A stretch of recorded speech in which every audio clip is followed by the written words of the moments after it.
Zoltan Istvan, come on out. Woo!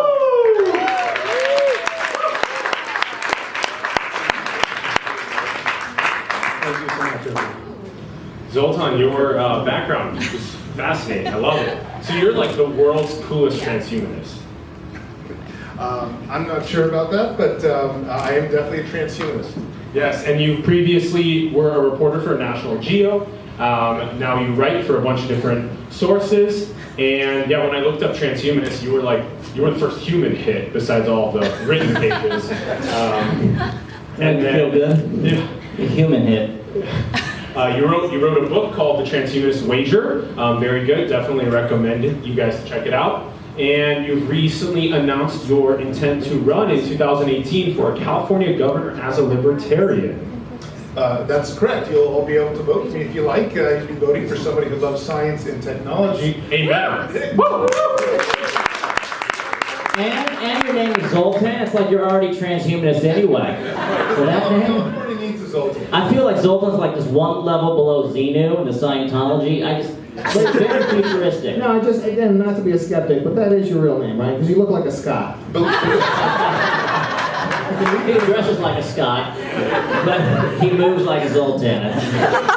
Believe it or not, in Hungary, where where I guess my parents had me. Well, originally I was born here, but they're from Hungary. It's the most common name. So it sounds esoteric here, but it's a pretty common name there. It's say in the comedy theater, and you probably get half the people to turn around. And if you were to go to Hungary and your name was Scott, they'd be blown away. Who's the Scott? They love a good Scott. So Zoltan, have you been on stage with comedians before? No. In fact, the only thing I've really ever done is with Joe Rogan. I think that's it. But I don't know if that was really comic enough. Yeah, it was more serious. Yeah, we won't have that level of masculinity on stage. Disagree. Well, and the other thing too, you're about to start sharing stages with politicians, so this should get you ready. This is comedy, as we can all attest to that. And maybe one more question before we jump into the actual questions to ask the audience is, what is the significance of transhumanism? Why is it so crucial for people to be educated about? Well, I don't know. How many people know about Moore's law here? Basically, it's great. Yeah. It means the transistor or the microchip of the computer is basically doubling in speed every 18 months. But if you do that out for another 10 or 20 more years, what you get at is a computer that's going to be the size of your iPhone and probably 10,000 times smarter than you. That's really what transhumanism is, this idea that the microchip is increasingly getting so sophisticated that we're going to be able to take technology and apply it in all of our lives and literally revolutionize what it means to be a human being. And that can be anything from bionic hearts, can be anything from telepathy headsets, it can be anything from exoskeleton suits to get the disabled people out of wheelchairs. But whatever it means a merging of ourselves with machines to literally transcend what it means to be a human being. Hell yes. Wow. I'm all about that life. There are definitely some things that we want to be a little hesitant about, like potential genetic edits that we don't necessarily know what the longitudinal effects are, or adding a chip to your brain. You never know if you might die from that. It's a whole soft serve idea. Crazy, stupid human ideas. I think that's what we should be afraid of. But it's like you want it to be a completely open field for people to merge machines with humans. Well, the most important law of transhumanism, or I'd say, ideology. You have your own 3 laws of transhumanism. Well, I have my own 3, but those are kind of like for AI. But the first one that everybody believes in, the social movement, and just so you know, transhumanism is a social movement. A few million people around the world is morphological freedom, the right to do with your body whatever you want to do, so long as it doesn't hurt anybody else. That means you can take off your arm, put on a robotic arm. That means you can do anything. And of course, that's a core part of transhumanism, is this idea that your body belongs to you, you should be able to do what you want with it. Our bodies ourselves, huh? Okay. Trying to get a point there. Fail. So that's a core law of transhumanism. Okay, my body, and I get to do whatever cyborg transhuman thing I want to it. All right, so you guys ready for the questions? Yeah. You guys ready to earn prizes? Yeah. Can I get a Eureka on 3? 1, 2, 3. Eureka! All right, good stuff. Let's go. right, Good sound effect? Thank you. That's a very futuristic sound effect, courtesy of Microsoft PowerPoint.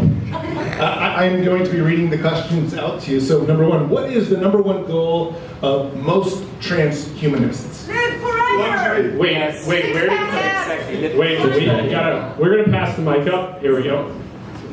Live forever? Eureka! That's it. That was an easy one. That is an easy one.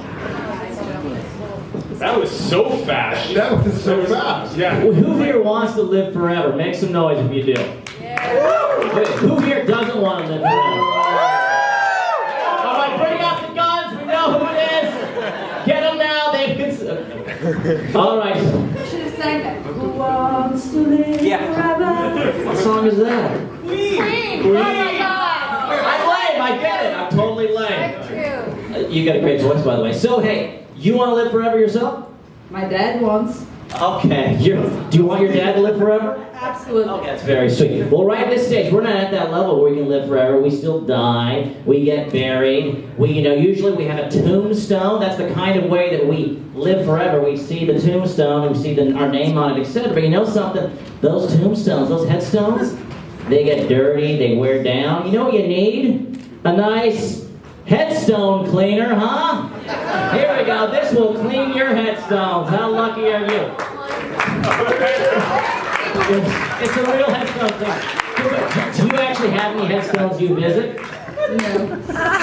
Then you have an amazing Saturday coming up. Yes, you do. Crush that cemetery. Just like get working. Edna needs to be seen, bitches.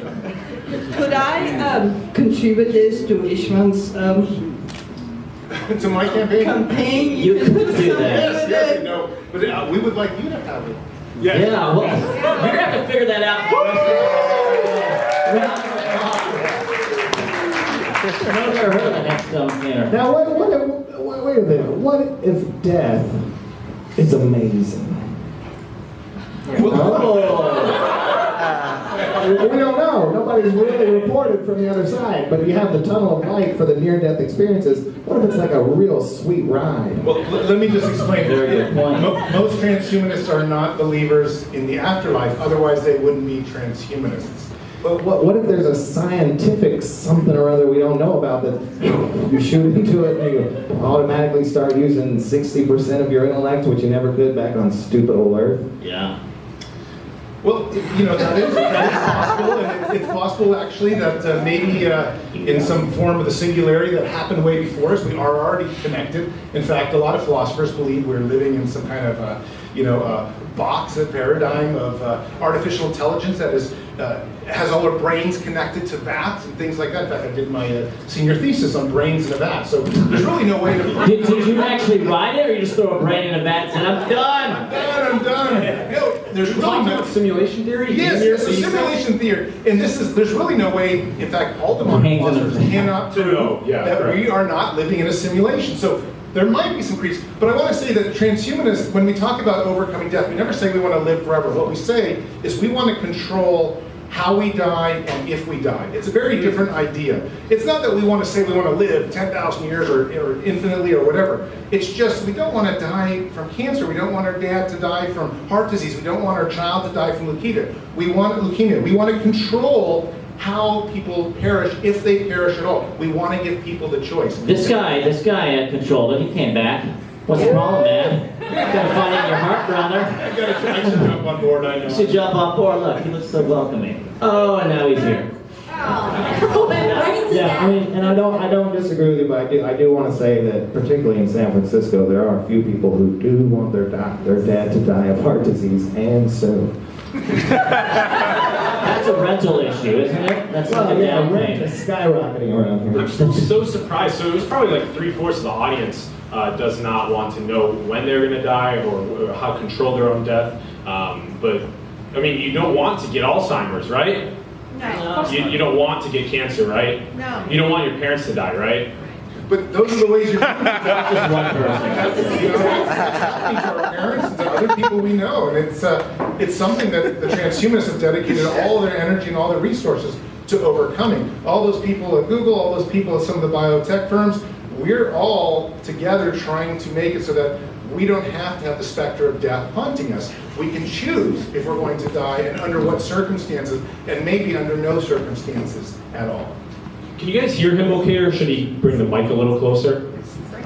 Okay, I'll bring it a little bit closer. That's good. Yes. Good. Very good. You should merge. Can you swallow a bit, Mike? We're going back to the soft serve weed whacker euphemism. That's rough. Okay. Moving on. And do you want to explain this a little further as well?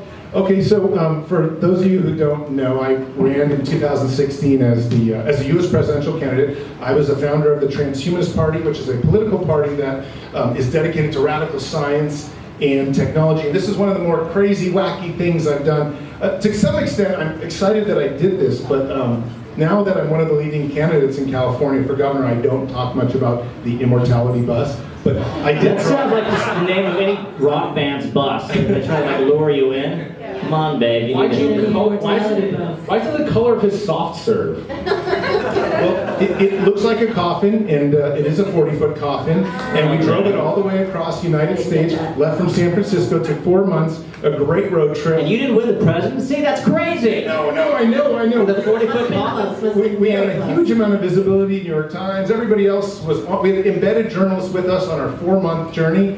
Embedded in the immortality bus? Yes, we need to. Are they still there?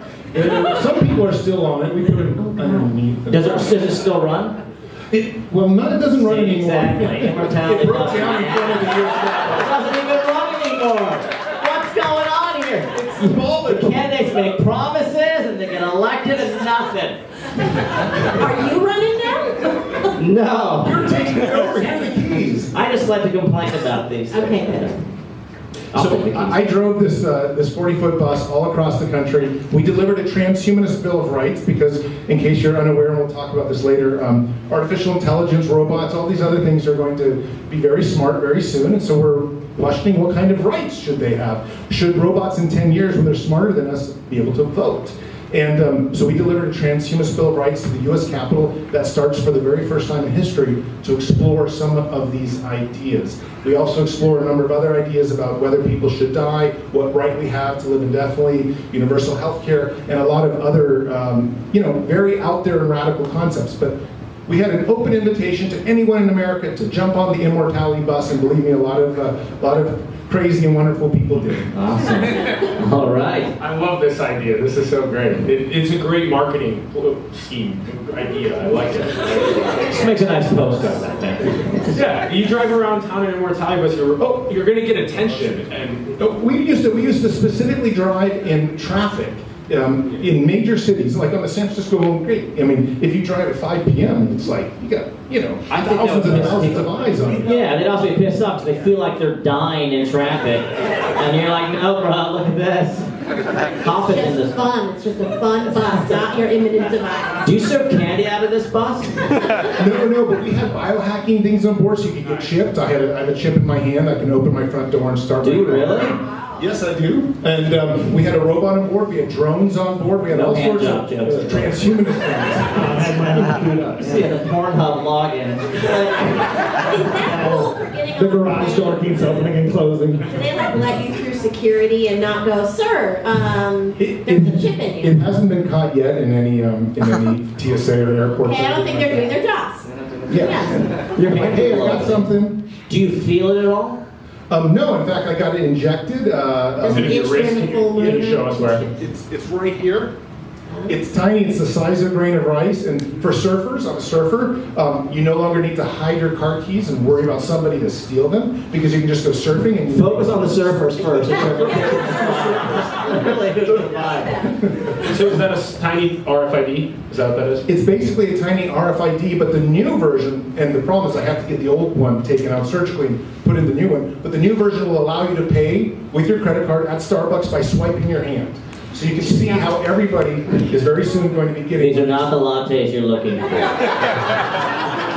That's amazing. So, I'm sorry. My head is exploding right now. Get a new one. We can just get a new I'm one. not suggesting. Zoltan has like 5 heads. You want a new head? have your head in the bus. You obviously already, you're way ahead of me. You have a security safeguard for when somebody chops your hand off and takes it to your house, right? No, and this is this is one of the things, but you can deactivate it with your phone. Oh, I watch a lot of sci-fi. You're always chopping hands off. So wait, what can you activate with your hand? What Door? If you radio frequency identification, you can activate pretty much anything. Anything you want, and it contains a bunch of information, also medical codes and things like that. What's some other examples of things you activate with your So, hand? if any of you, in Am I fact, being activated right now? so if any of you You have give the me a right, long pat on the back, say Yeah. turn on. yeah, if any of you have the right software and you came within a few feet of me, you would get a text message that says "Win in 2016," because that was what mine was programmed with. So what? So we can do it with Bluetooth?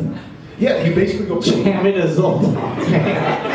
Is it more, like, how consistent is it? Is it more effective than when I wave in front of the, like, paper towel thing and it's not going? Like, how many times? How long does it take you to get inside? Is it a work with your keys? And you're like, If you're within 2 inches on my front door, 100% it works. But yeah, the texting is a very different thing. I'm not sure if anyone got it. If anyone looks at their phone, you probably would have to have the Just software. send you a text. It will say "Win in 2016." I mean, does it depend on who your service provider is? Oh yeah, AT&T it doesn't work. Sorry. Is it just like hand emoticons over and over again? This is amazing.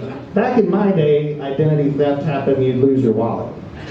Now you're missing a hand. Missing the hand. But I bet you he can tell you where you can buy a robot hand. It's all working together, isn't it? Do you have a robot hand somewhere? Big robot. Like in your house or something? Well, I have one. Yeah, never mind. I feel like at the end of the show, Zoltan's literally going to take his face off. Yeah. By the way, Can you give us an idea of the cost, quick? Yes, the RFID chip is, first off, you inject it yourself, and one of the problems, and one of the reasons, no doctor's allowed to do this. one of the reasons I'm running as a libertarian is because you can't actually have a doctor inject this because it's against FDA rules right now.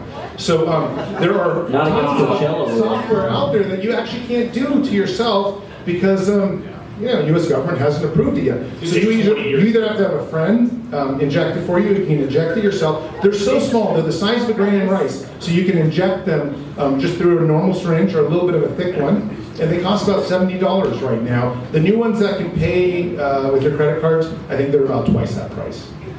And you just injected it. That was it, right? I went on one of our campaign stops, we had a big giant, the people that do the chips, and it's not just chips in their hands, some people have them in their scalp, some people already are missing. So they nod a lot? Like, I'll have that. I'll have that. Let me just open my door. It's not weird. Let me open my door. Welcome to the future. Thank you. I'm a bobblehead. Yeah, in case you know, we'll get to this, but about 500,000 people around the world have some type of brain implant already, whether it's for Parkinson's, whether it's for depression, or whether it's just for like deafness or to even cure blindness. We have a huge amount of people around the world that have some type of implant that's literally attached to their brain. And so getting one in your hand is actually not a very big thing. Man, I just want to squeeze your hand and set your microwave clocks. 10 a.m. The biggest worry about it is that it's so small, and my wife worries about this. She's a doctor. She said, well, what if it gets dislodged and then goes into your heart and stops it? So I think about that a lot. That's All right, so let's It's probably a more likely concern than somebody chopping their hand off. I don't know. Is it? I think people are going to lose a lot of hands. I think so. All really good conversation. Yeah, let's do it. All right, question number 2. What do transhumanists consider aging? All right, hold on. We have an answer up here. No, we'll go Is the answer bullshit? A disease? Eureka! Very good. Come on down. Nice. How about that? That was fast. You guys are a smart audience. Yeah, very good. How did you know that? You just knew that already, or you guessed, or? I looked up what it was before coming here. Okay, good. You cheated. That's totally awesome. So good. There's literally that question's online. What do transhumanists consider aging? Well, it's like one of their main like motto things. You're smarty pants. You do your research before the show. Well, we're still trying to, prevent aging and keep ourselves youthful. And one of the ways we do is with this. Look at me for that. I was slowly scrolling across. Right. Sorry. Okay, well, Chris here. We're trying to keep ourselves youthful. One of the ways to do that is through these amazing jade roller facial massage exercises. Why don't you try one? You hear both hands, and it's supposed to make your face look young. Yeah, you see it? You see it, guys? The effects? It's amazing! Give a round of applause. You're young.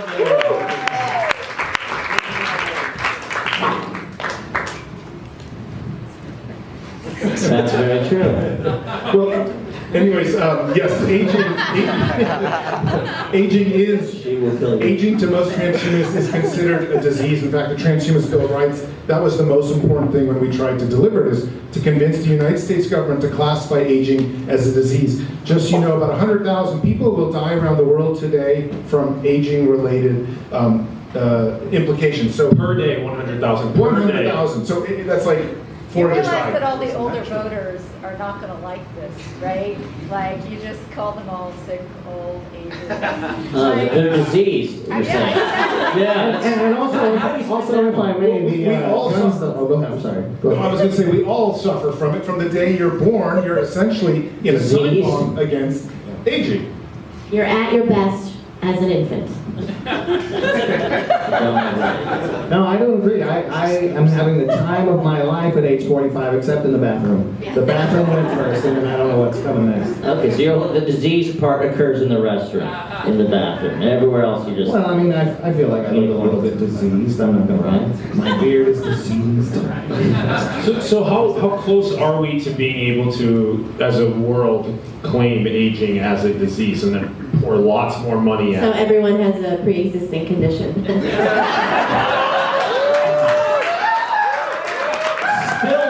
won't get healthcare though. No matter what you say, we all have pre-existing conditions anyways, outside of aging. We just haven't all been tested for these things. I'd say half of you probably do have some form of cancer. Are you sure you're stumping for governor? He's got like an immortality bus, he's got like everyone's diseased, and everyone has something and they're gonna die. Vote for me, please. It's a wonderful future. Holding up my hand. How will you spend your last vote? Yeah, exactly. Vote by slapping my hand. So We're trying to help here. I know my honesty kills me, but the idea though is that really, if we can get the government to classify aging as a disease, the NIH or the National Institute of Health will then spend billions and billions of dollars on trying to stop it. Whereas right now, the amount of money going into stopping aging is minuscule, and What it's is only the total budget's like 13 billion or something, and then Yes, well, something like that, but the total budget going into life extension or anti-aging stuff is certainly going to be under maybe 10 or 20 million at most. In fact, it's private companies like Google's Calico. Google has the largest anti-aging company in the world called Calico, started with about $500 million, but it's all from private enterprise. And in case you don't know, the government spends huge amounts of money on medical research, and they're a lot of the reason why we're able to cure some of these things. So if they're not going to be on board with aging and curing it, then we're just never going to get the kind of funding we need to stop aging, or at least to make it so that you can slow it down to some extent. And we had success in mice over the last 4 or 5 years. Various experiments have been done through either stem cell injections or genetic editing or whatever it is to reverse aging. But the problem is, without a lot more money into it, we're not going to be able to do it on a level that will affect our lives, people that are in this room and of course in the city and everywhere around the world. I heard there's a startup in the Bay Area where you pay to get young people's blood transfused into your blood, and it actually has regenerative effects. Maybe that's just the answer. Steal your blood. hold on, let's have a question quick. How are you eventually planning to cure aging completely? Because it sounds a bit counterintuitive, curing aging for good. At one point, I mean, we are evolutionary programmed to at one point, Well, everything would cease to function. of course, look at the human body as a car. When you say, oh, at some point that body will rust away, but you ask, well, because the parts that rusted weren't replaced. Well, in the human body, the very best way to stop, at least overcome death, is through replacement of organs. Most people will die because of organ failure. So if you can have a third of everybody in this room, for example, will die because of heart disease. So if you can replace the heart from something biological to something machine-oriented, you can make it to last 500 years. So this is one way to stop it. But how will we actually change aging is a question that a lot of different scientists are working on. There's a lot of different methods. Maybe we touch base on a few of them, because we've hosted a bunch of people on our show that are in your first few question field here. We featured Gregory Tranau, who works with in epidemiology and with the National Institute of Health as well, and like you said, and fixing aging in mice. We've had Jun Yoon on our show before, who does the Palo Alto Longevity Prize, so $1 million prize in order to hack into this aging code. We've had Aubrey de Grey on our show, who is probably one of the most renowned getting people out of this pro-aging trance. So there are tons and tons of organizations that are doing it, but we're saying we need more funding from our massive trillion-dollar economy across the world, trillion-dollar economies across the world, into aging research and helping to figure this out. And just as a note, every scientist we've had that's anti-aging, they're old as fuck. They're like old-ass people. I'm just like, somehow they get inspired later on in life, like, this is the goal. No more startups. Like, Aubrey de Grey looks like Merlin. Have you seen this guy? He's got like a freaking beard going down to here. He really is 300 years old. I think he just doesn't tell anyone. Well, I have a question, and this may be very silly, but I can't stop thinking about it. So is it that we want everybody to live forever, or is it, Mostly 1%. Okay,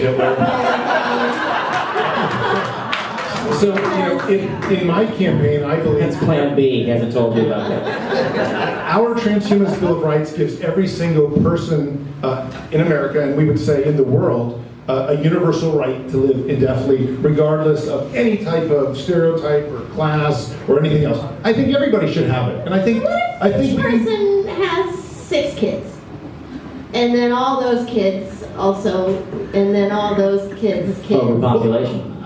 I can't run for governor and say such a thing, so I would never do so. Oh, he's taking them out. I think that sounded like that. Now you sound like a politician. No, but we believe that the Earth, most transhumanists believe that the Earth can support far more people than we have right now through crazy technologies that will allow us to probably have even 10 billion people on planet and we're Earth. heading towards population stabilization. Because you understand, transhumanists might not eat in the future. Like what I was saying, replacing your organs, we may not drink wine. I know. We may not breathe air in an environmental crisis. We Why might should not we breathe have air? sex. We might be a hard drive.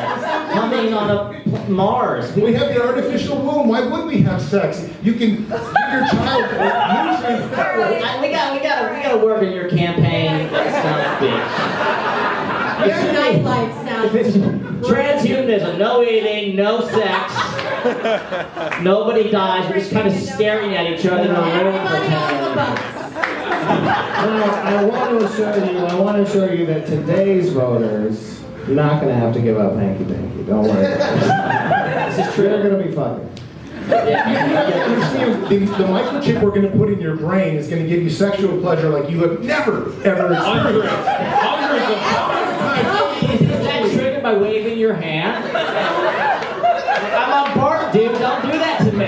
Life is going to be much more incredible with the transhumanist technology than it is right now. Okay, so you're selling the orgasm without the 24 hours a day. Well, that's pretty good. I actually get tired after like 5 seconds. I can't You're not going to get tired in the future. I just want to press a button on her head, say boom, nailed it. Orgasm happens. Maybe before we jump to the next question, so we have, right now we have your RFID, that's probably, like you said, $70, whatever, $100 maybe. That seems pretty doable for many people. You're considering it right now. We're looking at a future where, like you were saying earlier, there might be a separation of people that can afford these genetic edits and these cyborg qualities and ones that cannot. So I'm just curious as to your thoughts of bridging the gap economically, socioeconomically for those that can afford these transhumanists. additions and those that cannot. For those of you who follow my campaign, you know that the main policy point that I have is a universal basic income.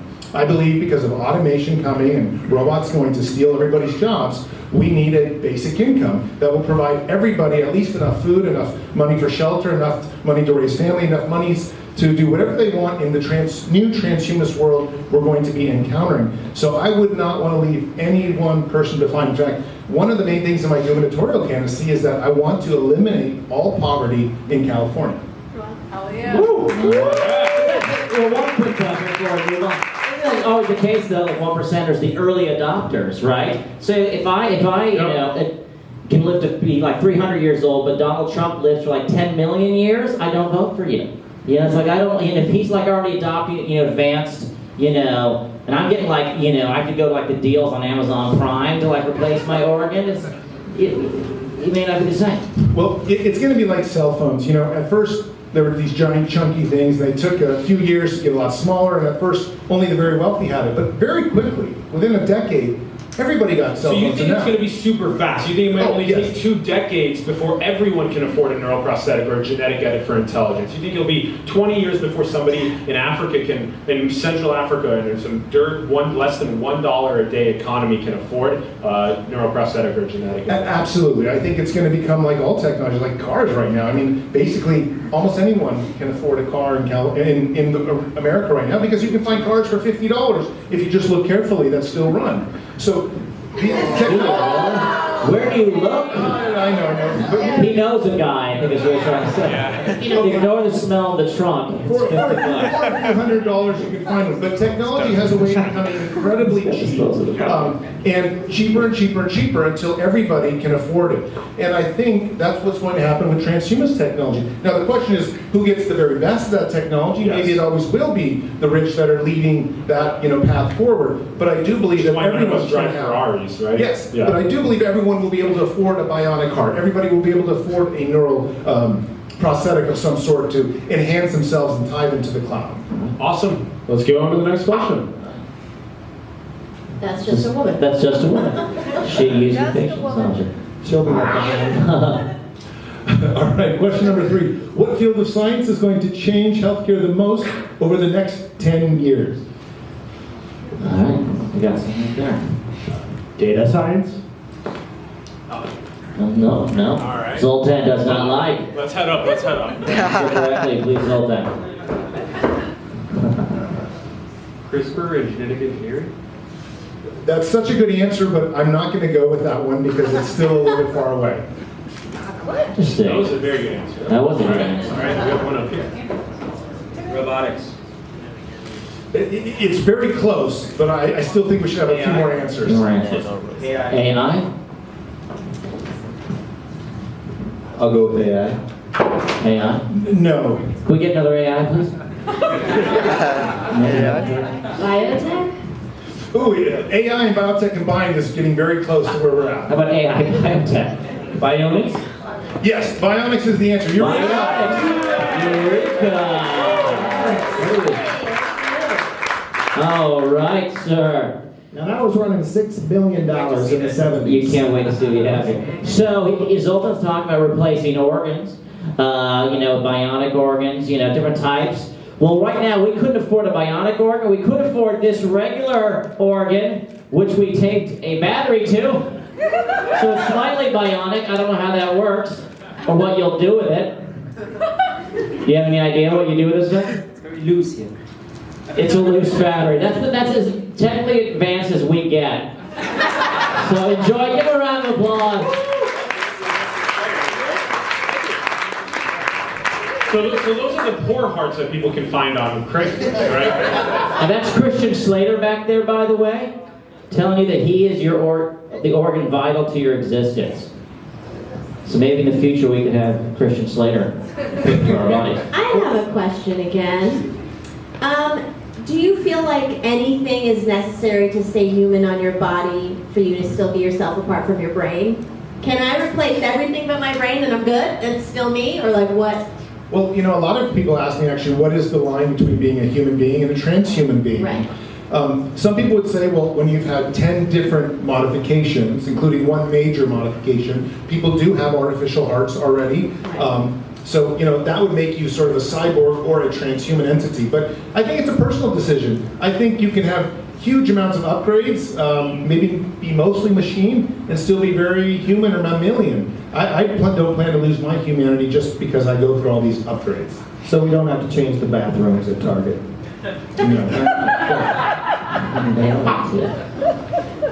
So right there we had a bionic heart, and now we have a bionic eye. What are these?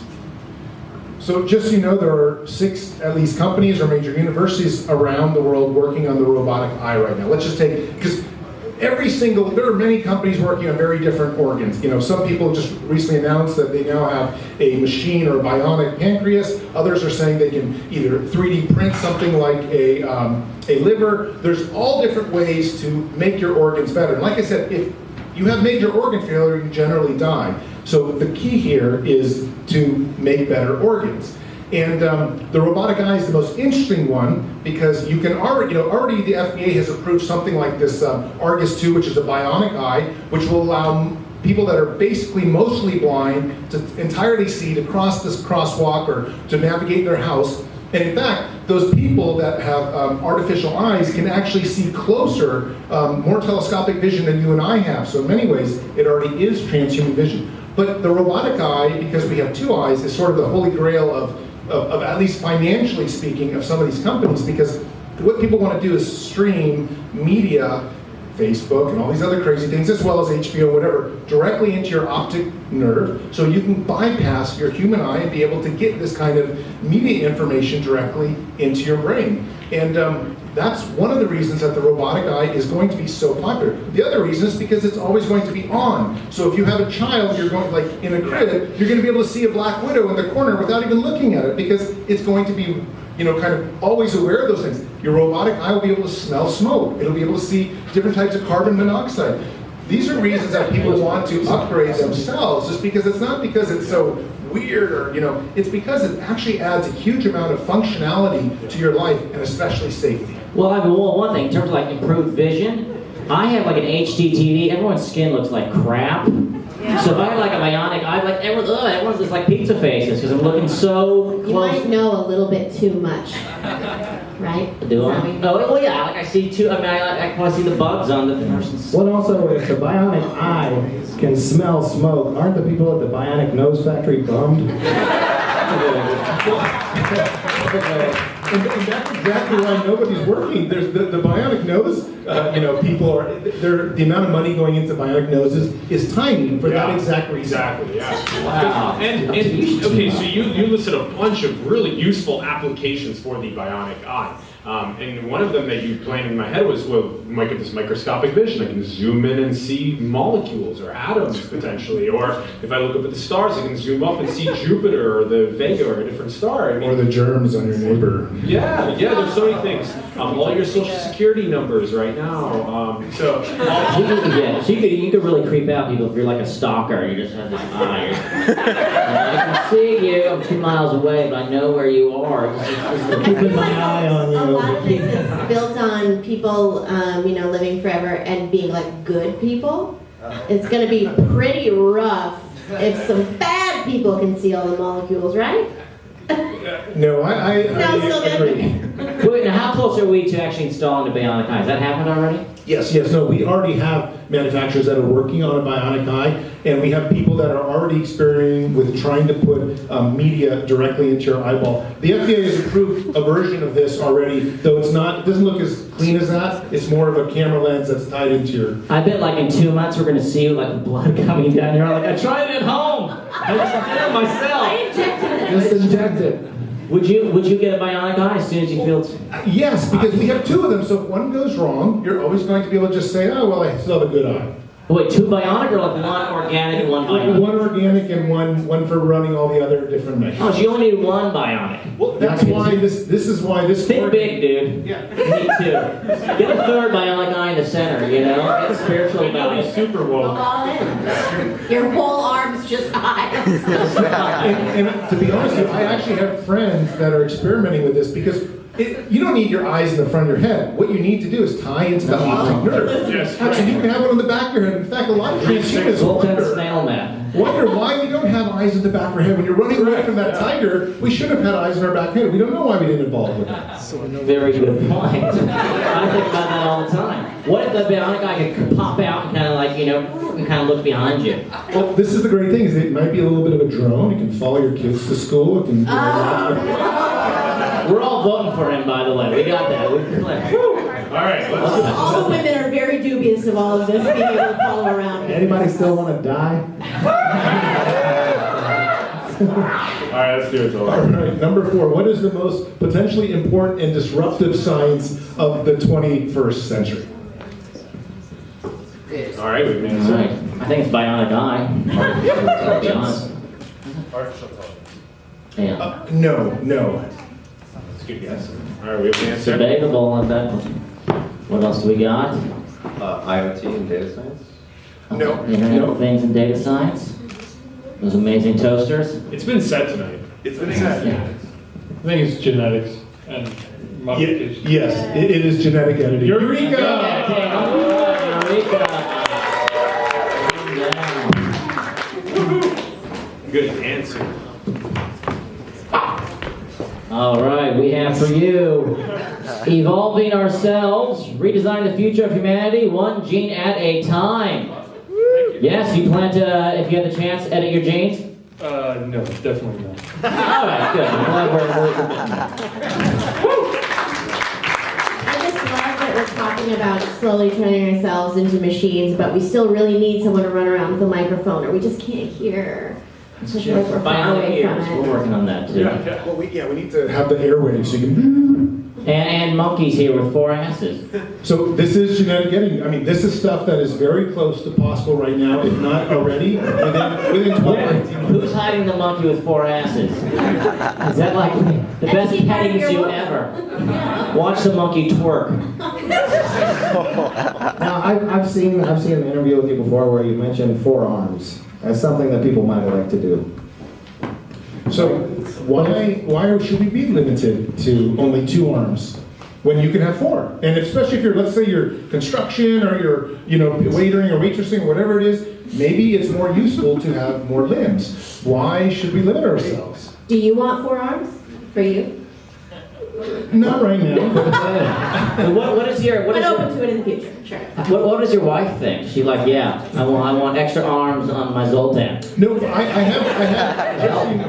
I have volunteered to actually get some of the brain implants. There's 2 people out there in the world right now, very, I guess secretly, trying to get brain implants so they can be the very first people to commune with artificial intelligence, which is essentially entering in what the Matrix would be like on a very kind of primitive level. But I have volunteered for that. I don't know. I think it was I number like 6.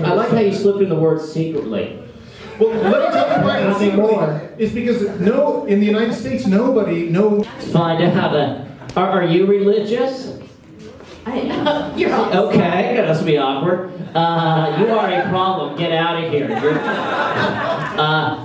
We have for you some amazing holy water. Yes, it's from Lourdes.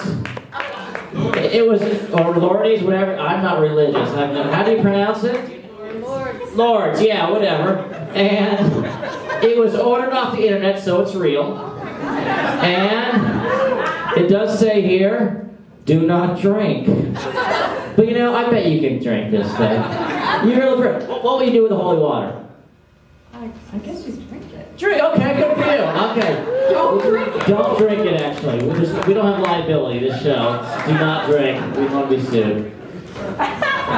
So what's the problem with that, Zoltan? So, as you know from the beginning, the number one thing that transhumanists want to do is to stop death. But of course, the number one thing that religion wants to do is give an afterlife. So you have an impasse. And this impasse, when you have 535 members of Congress, when you have 9 Supreme Court justices, and when you have a president that is all religious and all believe in afterlife, they don't want to put funding into transhumanism. And the reason they don't is because it clashes with their religious values. In fact, a lot of people in Congress would say that transhumanism is blasphemy, the one sin that cannot be forgiven.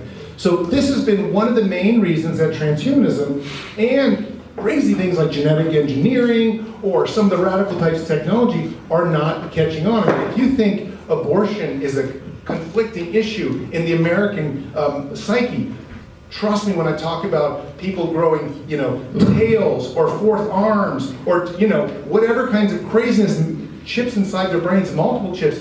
This is an entire new civil rights issue that America is going to be facing and the world is going to be facing, because as technology clashes with these religious values, it's going to challenge it. I wouldn't be surprised if in 10 years we have some street violence, we have a real civil kind of problem where people say, wow, we don't want to do this. We don't want to augment our intelligence, whether the Chinese are doing it or not. Which needs to be like street battles, like priests versus people with tails. I would watch that. That actually made in the late yeah, that sounds like a great thing I'm looking forward to that. So because religion is so focused on the afterlife and also making money to survive, you think that's one of the main reasons that's going to be clashing against this? If you look at the Bible and you look at religion, it says the holy body it says the body is holy. It's something that's sacred. You're not supposed to mess with it.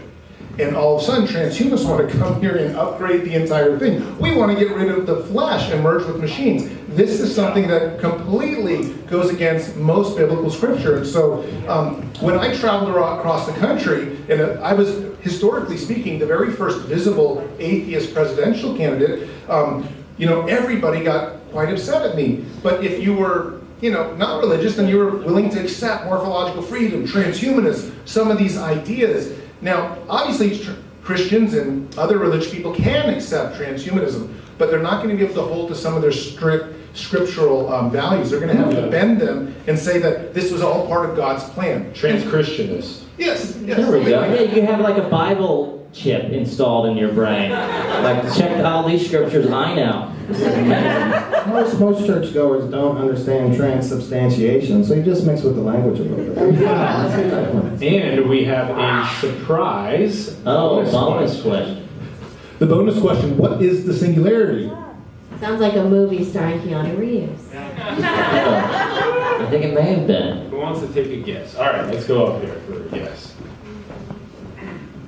A single existence for every being, I guess. Just being alone at night? Is that what you... Everyone's single alone? No more online dating? All right, let's go over here. There's 3 schools of thought: accelerating change, event horizon, and intelligence explosion. Eureka! So you want to explain that again then? Someone smokes a lot of weed. Wow. Is there weed out here? Is this everything's legal on this show. All right, so you're familiar with singularity, I assume? Yeah. You're familiar with Ray Kurzweil? Yes, sir. Yeah. Who coined the term singularity? Yes. And apparently it's very near. Do you believe in singularity? Pretty much. Yeah. Are you single? Yeah. That makes sense. Here's your vote, my friend. There you go. We'll all be single at the end. The singularity has a lot of different definitions, but basically it deals with accelerating technology. And a lot of people like to say that it goes beyond our human brain. You have to understand, like, look at this person's brain and look at all our brains. It's just 3 pounds of meat. And we're talking about supercomputers. We're talking about supercomputers having the neural connections of 1,000,000 times what the human brain can have. So that's sort of what the singularity is. When you start getting intelligent levels so rapid, and the evolution of it is so much more than our human brains can understand, well, that's what we'll call the singularity. And it often deals exactly with artificial intelligence. And I want to point out one thing real quick as we talk about the singularity, that Elon Musk has recently created a company, and so has some other people, dealing with neural prosthetics, this brain implant. But instead of doing something like curing blindness or deafness, what they want to do is tie your brain waves into the cloud.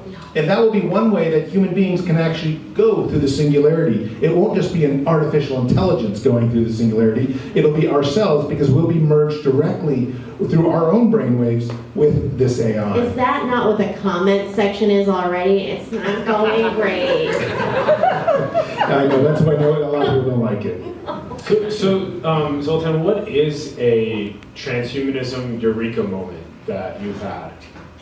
So, I don't know if many of you know, but I was formerly a journalist with the National Geographic Channel for about 5 years, and I covered a lot of war zones, a lot of conflict zones. And I had a very dangerous, very scary experience when I was doing a story in Vietnam, in the demilitarized zone where they have a lot of landmines left over. And out there, they, a lot of the local farmers, instead of farming for about $1 a day and living in, terrible poverty, they go out to the forest and look for unexploded bombs that were dropped by American planes. About 10% of the bombs in Vietnam dropped from American planes never exploded. When you add up the amount of metal, it's literally tens of millions of dollars of metal is lying in the ground in the demilitarized zone in Vietnam. So these very poor farmers go out and try to dig up these bombs, but of course they have to deal with the landmines. So I was with the National Geographic Channel filming this experience, and I had a very close call, almost stepping on a landmine that my guide pushed me out of the way of, and because half the time you can't see them, sometimes they're halfway buried, and this one was halfway buried, and I missed it. And it really, after that, I just sort of looked at it and I thought, wow, this is crazy. Here I've been covering war zones, I'm in my 30s, and I don't want to die. And it was that moment that I really felt like a sort of a bomb did go off, but in my head, and I said, I want to dedicate myself to overcoming death. I wanted to dedicate myself to not dying. And transhumanism is this perfect movement of using science and technology to not die. And that was my Eureka moment about how I got into transhumanism and why I think I'm so passionate about it still. Wow, there you go. And then, Zoltan, you've been asking us some amazing questions throughout the show. So we now have a question for you. Our little bonus question for Zoltan. If you were to become post-human and live for forever, how freaky would you become in bed? Take your time. Well, it's funny because transhumanists have already, of course, examined the idea of multiple different organs and maybe 2 penises, I think most transhumanists... Maybe 3? Many transhumanists also are we're very pro-LGBT, pro-transgender rights, everything. Like, a lot of transhumanists don't think of gender as something that's going to survive. I think a lot of people think more of robots emerging with machines. There won't be a gender world. So I think at that point, too, it's not that you're losing the idea of sex, it's just the idea of sexual pleasure is very much tied to our bodies, but transhumanists want to disappear in machines and become pure data. So I think our sense of pleasure in the future is going to be way beyond the biological and probably much more involved in just data, virtual reality. I had a very interesting experience on the campaign trail. I got sort of set up with this by a film crew, where I put on these virtual reality goggles. I've been married about 8 years. I have a 3-year-old and a 6-year-old daughter, and happily married. And in virtual reality, they introduced me to a beautiful woman, and who the very first time reached out and grabbed my hands. And I gotta be honest, it was so real. I had to actually tear the thing off. And it's so funny to watch the video of this, because I thought I was cheating on my wife. And of course, there's a crowd of people watching me. And in the future, sexual experience... As normally would happen if you're cheating on your wife. Sexual experience, infidelity, how we do these things is going to change very, very dramatically through technology. And especially when we start talking about brain implants that can actually stimulate our erogenous zones. People will probably be having sex in long distances from each other and stuff like that. So I think that the future of what it's like to be in bed is going to probably not involve bed anymore. If you bang a robot and you don't tell your wife, is that cheating on your wife? The classic transhumanist question. Yeah. The one everybody debates after a few whiskeys. Also, is your wife a transhumanist as well? My wife is an OBGYN, and she's not actually a transhumanist. You must drive her crazy. She loves science and technology, but she's not. She puts up with me. But so I would think the answer to that question would be yes for her, but not necessarily for someone who's also a transhumanist. Bingo. Got it. Okay. What does the audience think? If you were to cheat on your partner with a very beautiful robot, or have sex with her, is it cheating? No. Yes. Yes? So controlling. Wasn't a vibrator just like a small robot? That's true. What if your vibrator could talk and like tell you the temperature and the And time? had a name. That was a good point. And it's the naming of it that I think changes somehow the feeling of it. But there are many people that are, putting forth these ideas that we should also be able to marry. The idea you have for how society could prevent against inequality in the age of like genetic editing, so that, for example, a movie like Gattaca would depict, if you've ever seen that movie before. Yes, Gattaca is wonderful. Look, so for some of you who don't know me, my main campaign promise is really about a basic income because automation and robots are taking jobs, and I call my plan a federal land dividend, which would essentially lease out a lot of the federal land to pay every single one of you, especially in California, about $50,000 a year, at least per household. But I think it's very important that we provide a basic income moving forward in the future. Wait, repeat that again? If we lease federal land? This is to some of the environmentalists out there, this is going to be like sacrilege, but the bottom line is America owns approximately $150 trillion of federal land out there that is right now either unused or not being really utilized at all. It's easily enough money that 325 million Americans, if that land was sold, would get $500,000 apiece. Now, why do we have so much poverty in America? Because we're not utilizing our resources properly. So I want to eliminate poverty entirely. And one of the reasons I'm running, for governor is to do so. So I think that it's very important when we talk about growing inequality that we look at a basic income as a way to put a floor underneath the poorest people and all people so that we can kind of get people out of poverty. And then I think that in itself will be a form of equality that really makes the world a better place. It's one of the main points of my gubernatorial campaign. Maybe rather than the national parks, because they're gorgeous and everything. No national parks, sorry. I guess I should have said that. Federal land, okay, look, the federal land. 96% of Nevada has nobody living on it, and it has the mineral resources. There's a reason for that. Have you seen that land? No, but listen. Who's getting that? Listen, Sorry. it has the mineral resources of Afghanistan. And what are we doing in Afghanistan? Spending trillions of dollars fighting wars ongoing for minerals? Well, we could just utilize our own minerals and pay so that people don't have to either work as hard because they've lost their job due to automation, or, the whole healthcare issue can be solved by a basic income because people could now afford healthcare. And the same thing with education. People don't want to talk about how much federal land is out there, but we have enough federal land to pay off the national debt by 6 times. It's time that we maybe start utilizing a little bit of it. The future is coming, everybody. Give it up for Zoltan.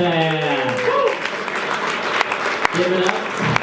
Chris and Allison, our comedian, and for all of you for coming out and exploring transhumanism. And before you guys head out, just know we have a few things here. We have our t-shirts on the table. They're $10 each. They're really cool t-shirts. We have another show coming up on August 8th. Similar, How to Build a Better Human with David Ewing Duncan. Yes, and if you guys had a good time, there is this thing called Yelp that you can leave us a review on. If you didn't have a good time, there is not a thing called Yelp for you to leave a review about. You can follow us on the social media accounts to keep up with us better. If you had a good time here, we do corporate events. So if you think this would be good to bring on the road to your company for an evening of laughter and learning, we can curate one of the expert scientists plus comedians, and we'll bring it on the road. Great. So thank you guys for coming. Hang out. You can hang out here, hang out at the bar, and thank you again. Thank you so much, everyone.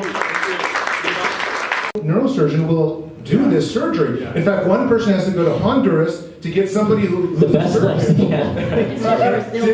he's not even a neurosurgeon to do this, and the other person is not. He's just a dude with a food truck. He doesn't care. No, it's because there's so many rules against this kind of technology. The other person went to Poland to have it done, and how's he doing? You spoke in the past tense, my friend. Yes, you did. Is it because of the rules, or are maybe some people a little anxious about putting something in your brain? So yes, of course, a neurosurgeon who trained for 25 years is very much worried about losing his medical license because the person who designed this chip and it caused an infection and the person dies. Yeah. That's not something that, that's why we need these new rules, I would say, or at least new guidelines in America that would allow some of this experimental surgery, especially when it concerns citizen science. For transhumanists to move forward and try to enter the matrix, to create what the matrix might be. You want a Kickstarter campaign, don't you? I say it to you. It's just, especially the aspect where we can't get through the regulation or a doctor could potentially lose their license, is a big impediment to transhumanist progress. We want to be able to experiment with our bodies, but we ourselves can only put in a little grain of rice into our hand. We can't actually implant a real neuroprosthetic into our body, but a neurosurgeon can't do it either because they can lose their license. So besides like what you listed, which are just going around the regulations, what other ways can we start adding a third arm or glue it on? What about just going out in a boat? You know, like 2 miles out, like there's no U.S. laws, there's international waters. Just have a dude out there with like a surgery table, like, come on, quick swim. I got some hands, I got some brains, we'll just do this quick. Well, the main problem is that doctors who have trained for 20 years don't want to risk their medical licenses. And so don't use doctors, duh. So maybe what are the other solutions? These short-term ones to get around. Well, the real solution is vote in politicians who will say, "Let's get rid of crazy shit." I think that's good. We need less regulation when it concerns experimental healthcare. I guess you could say, "Hey, remember how we legalized marijuana? That was cool, right? Well, check this out. We'll just legalize opening up people's brains and throwing shit in there." I think California, we're open, at least San Francisco, we're open to anything, really. You should do that in Folsom Street Fair. There should be like some It is. ideas. Oh, who are these people? So just when you think of genetic editing, you have to think of Star Wars because that's essentially where society is going. And I can assure you, within 10 or 15 or 20 years, creating this type of thing will 100% be possible if the regulations do not get in the way. We are already, in China, they're already messing with augmenting people's intelligence, embryos' intelligence, to turn out a super race of people. Now, I know that's very controversial, but experiments like that... It'll end just fine. Everyone's a character in Guardians of the Galaxy.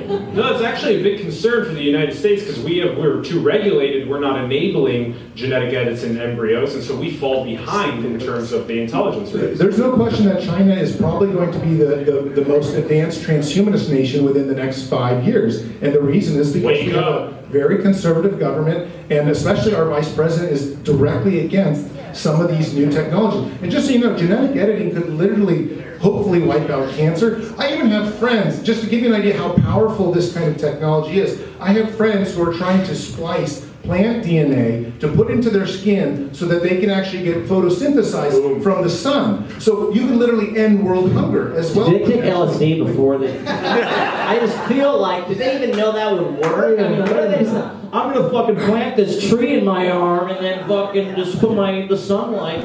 You can go into the sun and you don't have to buy lunch anymore. But how do you know? But I love lunch. Lunch is all I have. How many people here would edit their genes to enhance themselves? In any way? In any way. So wait, the more important question is, how many people in this room would edit the genes of their child to make their child have the capabilities of Einstein's brain in physics? That's a much better question. Keep in mind you have to tie their shoes. How many here would edit? That kid's going to be kind of a dick, but maybe not.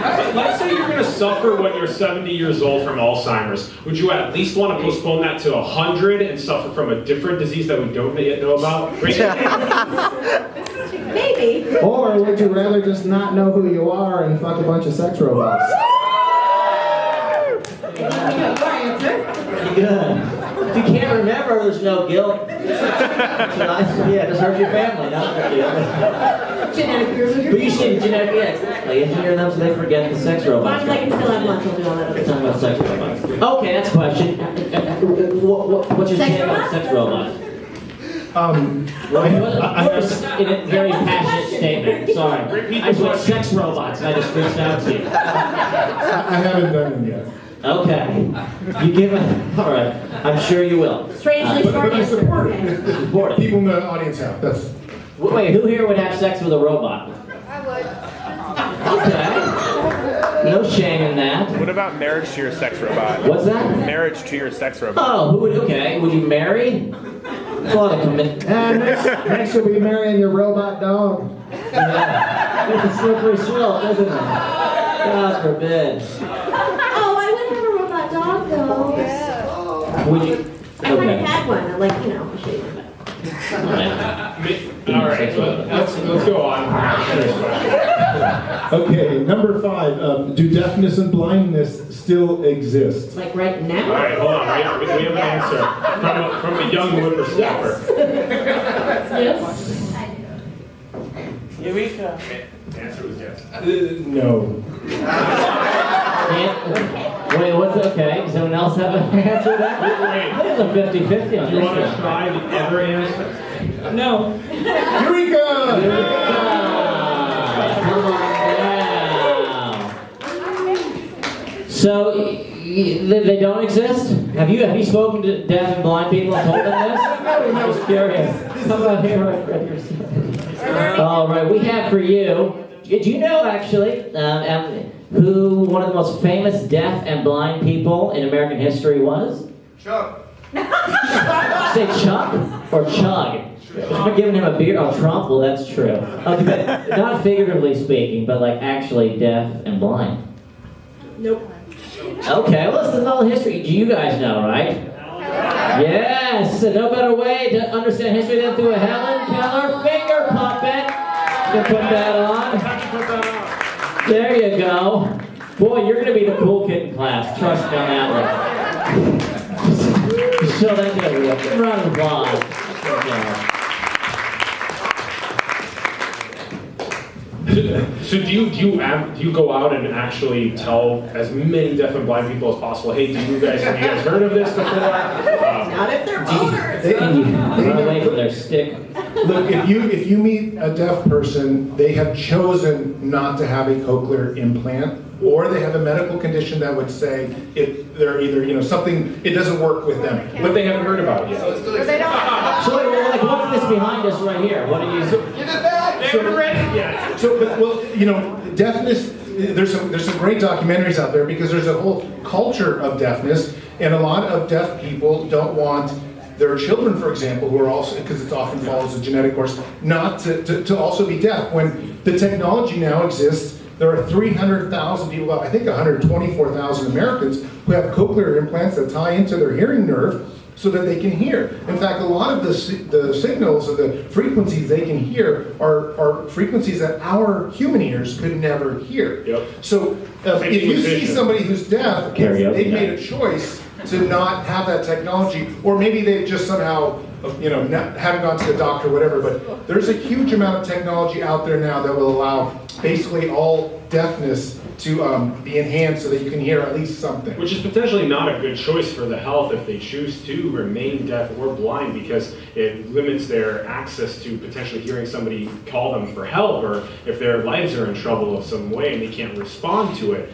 And same thing with vision goes, we can't see past the visible light spectrum. Well, with bionic eyes and additional, what is this company then? So this is a company that's very close to us in California, and this is the FDA approved glasses for mannequins. That's cool. This is the FDA approved eye that allows blind people to essentially see. It's not usually full blind people; it's with macular degeneration and whatnot. But this has already been approved about 2.5 years ago, and if you've ever seen some of the videos of these people putting this device on for the very first time, it will make you cry, because you have people who have not seen light or any figures for 30 years, being married to people and whatnot, and all of a sudden, imagine if your spouse all of a sudden saw. Getting divorced.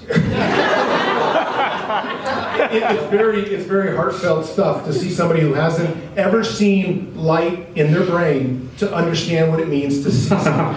You could really prank them too. Like at the first moment of vision, you're there naked, like holding like a dog. You're like, "This is welcome to Earth." Like, no, take it away. I don't want to see it. One of the main, of course, concepts of transhumanism is helping the disabled out and making it so that they will have these options so that they don't have to live in a world of darkness. And I think that's one of the strongest ideas going for why the movement itself has become very popular around the world. Do people here, do you think though, if someone wants to remain deaf or blind, that, obviously they should, they feel that's what, or if they want to continue that on with their children? What do you think? Yes, no choice. Their choice. I feel like I'm intellectually impaired every single day with the amount of information that I don't know. And so I would love to be able to know more. But you don't believe transhumanists might look at that as child abuse in the future? Of course, and that's what we would say. Yes, if you personally want to not see, that's fine. But to carry that onto your child, then your child can't work in a normal environment or go to normal schools or whatever. A lot of us would say that is borderline child abuse. And in fact, the Disabilities Act is very careful not to cross that line, but our Transhumanist Bill of Rights did cross that line and say, you know what, as a society, we owe our children the very best technology that we can give them. And at some point, when they turn 18 and they don't want it, that's fine. But as children, we believe they should have Take it. those bionic eyeballs out. It's not if they don't want it. And so 124,000 people in the United States right now have a cochlear implant, or is that every single year? No, that's in total cochlear implant, ties directly into the hearing nerve. And if you've had it since a child, you can generally hear very close to as well as people, maybe 70-80%, as well as a normal ear. But like I said, you also have access to different types of frequencies. And just so you know, the human eye sees less than 1% of the light spectrum, and the human ear hears about less than 1% as well of the different frequencies out there. So when we're talking about robotic eyes or cochlear implants, we're talking about exploring whole new levels of consciousness because we're going to have access to different frequencies, different light patterns. You can see carbon monoxide if you have the right eye. It's really just a matter of having access to that technology. I could see somebody pass wind right there. It slowly excretes. I know exactly whoever smells the Delta. No, and I can see it. It will have to be very clean. Yeah. And your eye will smell the fart. Smell the fart. Yeah, that's true though. Well, the world you could see what was left on the hotel bed sheets before you came there, which may not be anything you want to see. And you could hear people doing things in the hotel that you may not want to hear. No, because you're not going to sleep and nobody's going to fuck, so hotels will go away. That's true. That's true. Very good point. You just stand outside until it's the next day. On to question number 6. Okay, number 6, how soon will artificial intelligence be as smart as humans? All right, do we have any thoughts? Yes, let's go over here. We're already there with a supercomputer. Okay. All right, we have an answer up here.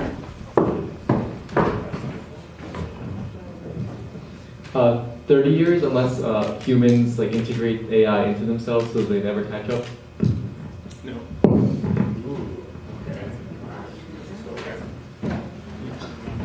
Another 5 years? No, too optimistic. I think that the nature of the intelligence is different. Computers can do things quantitatively that we can't, but we're able to do things creatively that they're not, or with some type of other reactionary basis. That is definitely correct. But just for the comedy show, we need a number. 2. There you go. Condense that answer down to a nice easy 2. 2 is not it though? Want to disrupt still? 12? I'll go with that one. Yes. 8 to 15 years. Eureka, come on down. So 8 to 15 years? 8 to 15 years, depending on how fast, how much money goes in.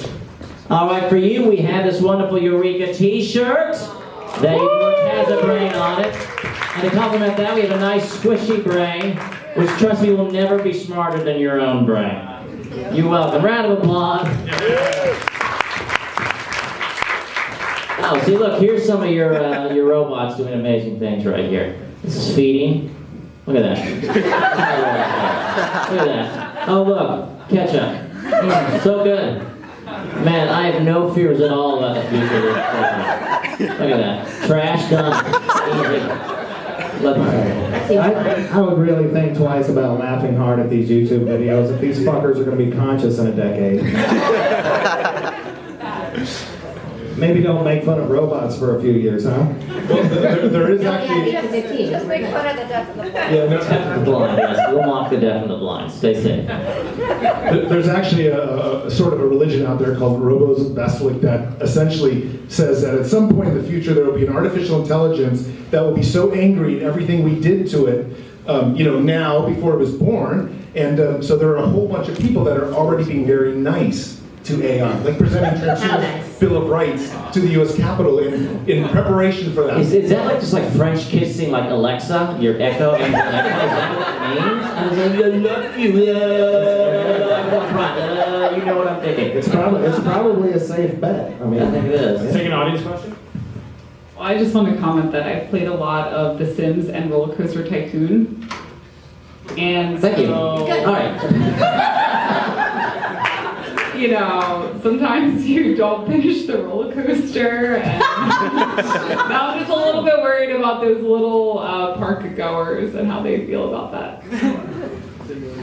Yes, no, it's very interesting because the reality is that, and just so some people know, I've been consulting with the United States Navy, and one of the things we do discuss is AI, and I can tell you from experience that this is the most important national security issue of our time. If another country gets, let's say Russia or North Korea, gets access to an AI intelligence that is really truly smart, that can shut down computer systems, that can send out viruses worldwide, that can turn off the lights right now in all the electrical systems in San Francisco, you have an incredibly dangerous national security issue. So I assure you right now that the US government is spending a lot of time monitoring what's going on. And of course, most private companies are leading the race to AI right now, like Google and stuff like that. But this is a very, very serious military issue because if you can gain control of different types of drones and autonomous aircraft and whatnot, and even maybe nuclear missiles and whatnot, you can literally change the global political landscape overnight. So AI is no laughing matter because of so many national militaries spending huge amounts of money. I am sure that actually in the future, countries will probably spend huge amounts of their budget, maybe all of their budgets, to be the very first to reach it, because there's a concept called the AI imperative, and whoever reaches the AI intelligent level first, AGI, which would be as smart as us or smarter, that will be the person or the AI that can then kind of stop all the other AIs from developing, because it would send out a virus to it or it would reprogram it or something like that. So it is a race in terms of sort of like the Cold War, developing nuclear weaponry, but now we have an AI global arms race. It's a huge deal. Yeah. Anyone else is slightly disturbed by I'm that? gonna have some bad dreams tonight. Did you dare to mention, like, hey, by the way, 4-armed soldiers? Let's get that action happening. I'm just saying. They will also have 4-armed soldiers. We need 6-armed soldiers. You know, 8-armed soldiers. But you know what the U.S. military, this is true, recently did to combat drone technology? They trained hawks. We went all the way back 800 years and trained hawks. Yeah, to attack drones. So maybe we should genetically modify some animals.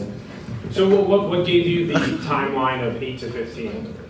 Well, so I've had, because of my presidential campaign, I had a huge amount of advisors, and one of them was Dr. Ben Goertzel. He's one of the leading AI experts out there, and he's very optimistic, saying he thinks it's around 11 or 12 years, depending on the amount of money. Again, this is really about money. It's the same thing with anti-aging technology. Right, yeah. If you have enough money and you just filter that money into it, you will get the engineers to work on this all day long.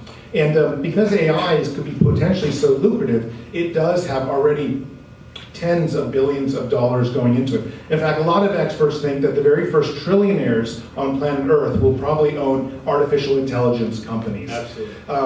But that's where I got my 12 years out, and then some are a little bit more eager, and others are a little bit more conservative. But generally speaking, I would be incredibly surprised if within 15 years we don't have a machine that is smarter than every single person in this room and every single person across America and around the world. And it can do all sorts of different things that you and I could never have imagined. But by we, you mean like Mark Zuckerberg or Google, 1%. Elon Musk. You mean they have it, and then we're like, oh, can we lick your shoes or something? Because we don't have any of that, and they're trillionaires. They've got the advanced artificial intelligence, and I'm trying to think of dick jokes on stage. It's like, it's not fair. Think about how great your dick jokes will be when you have 6 arms. That's very true. Or 6 dicks. Huh? Wow, I'm writing right now.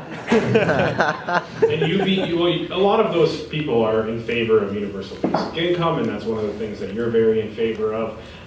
The serious significance of this, I mean, all of us are either have kids or are going to have kids, and they're going to be growing up right in this age, and where they're going to want to be very politically engaged with pushing a lot of our money towards this type of research, towards research in aging and research in artificial intelligence, is because it is an AI imperative. It is that sort of a level of, it's a one time, it's going to happen one time, and it's happening in our lifetimes.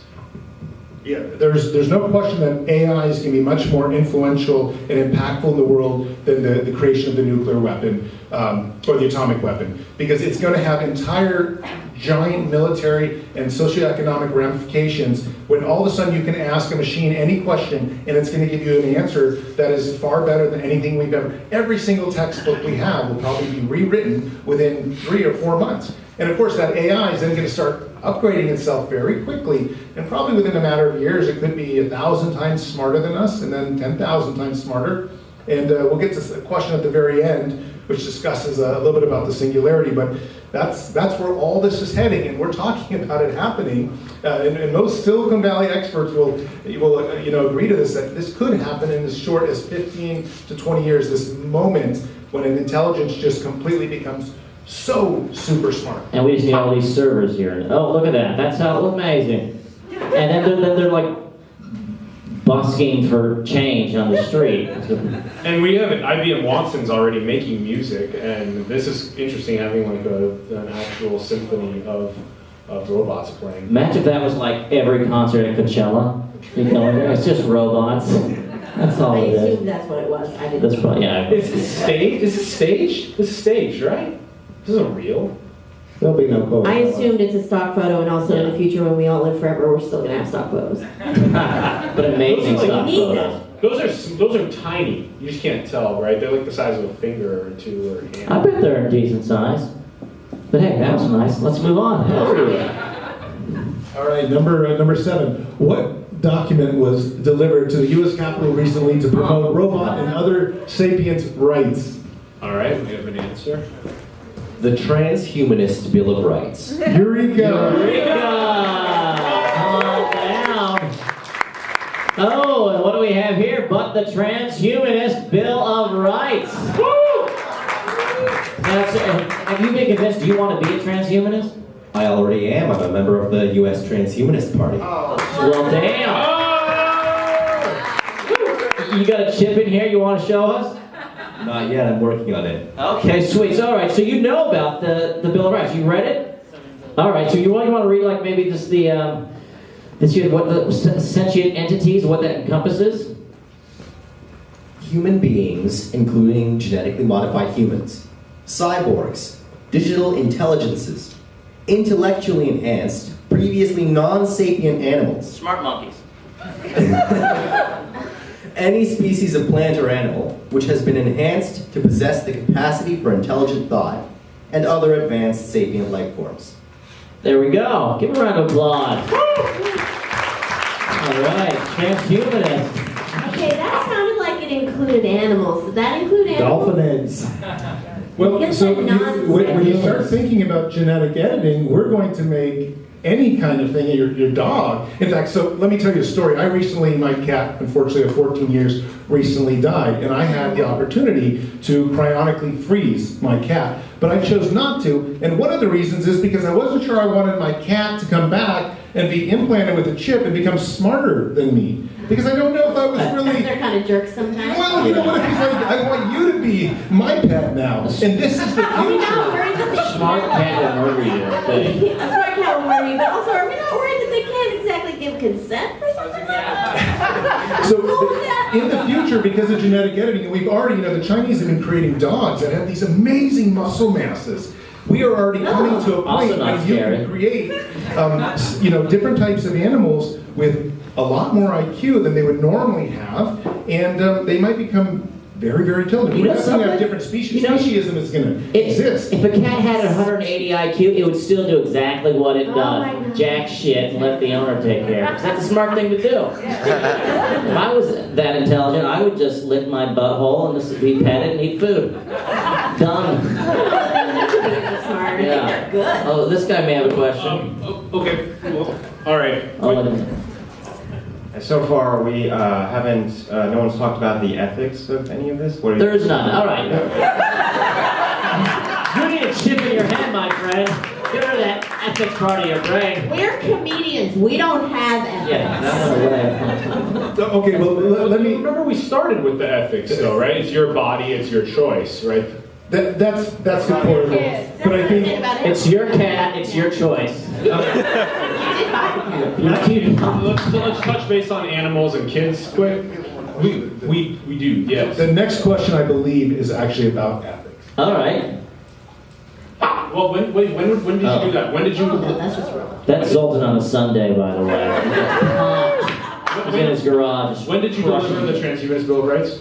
Late in 2015 during my presidential campaign for 2016. And what reception did that get? No politician wanted to touch it, yet the media loved it, and now it's been carrying over and over, and it's being used a lot to determine rights as we get closer to AI and different types of genetic editing animals that might have real intelligence. So yeah, I think the Transhumanist Bill of Rights, it's not going to ever be incorporated, or unless unless you get there. Yeah. Unless I got there, but it was the very first start of a government saying, okay, let's listen to this guy just for a little bit, and maybe there's something to it. But you have to understand, as we get to the next question, our government is so conservative. They don't want to consider things like that. They're thinking about Social Security, taxes, immigration. They don't want to consider that AI and intelligence is going to be here in potentially 10 years that's smarter than every single person in the world. And you would think that's something more. I mean, it was such a shame that Trump and Clinton, during all three presidential debates, did not discuss science and technology at all. Yes, it's a shame. Nothing will change our culture or our worlds more than science and technology. It at least needs discussion. Have you thought about getting in touch with John McCain right now? He could use an influence. Well, just let me quickly know, how was this security guard learn he was born diseased? When you took on that, was he was very excited. He was like, you cannot post this on this building. I was learning about the hand chip. I just do this and I get my stones. All right, let's head to the last question. So this is the last question, and it might upset some feathers, but number 8, what is the greatest challenge to transhumanism? Other than the current pitch we have, the current stump pitch. Transferring your consciousness to a different body. Nope. That's super easy, bro. Who has that? I did that backstage. Here yet. Not laughing?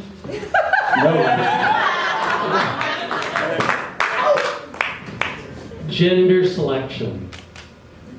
Nope. It's very general. What's the greatest challenge in San Francisco? Non-transhumanists. That's too general. It has to be more specific. A little closer, though. It's these non-transhumanists.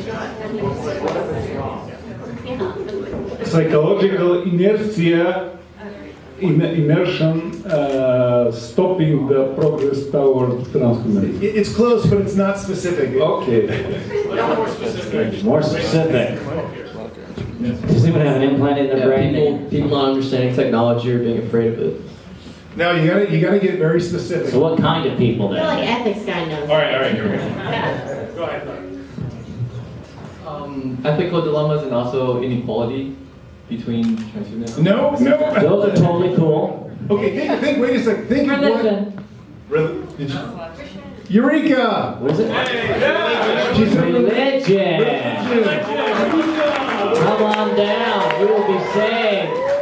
Lord, come down. So religion is the biggest obstacle? 100%. All right.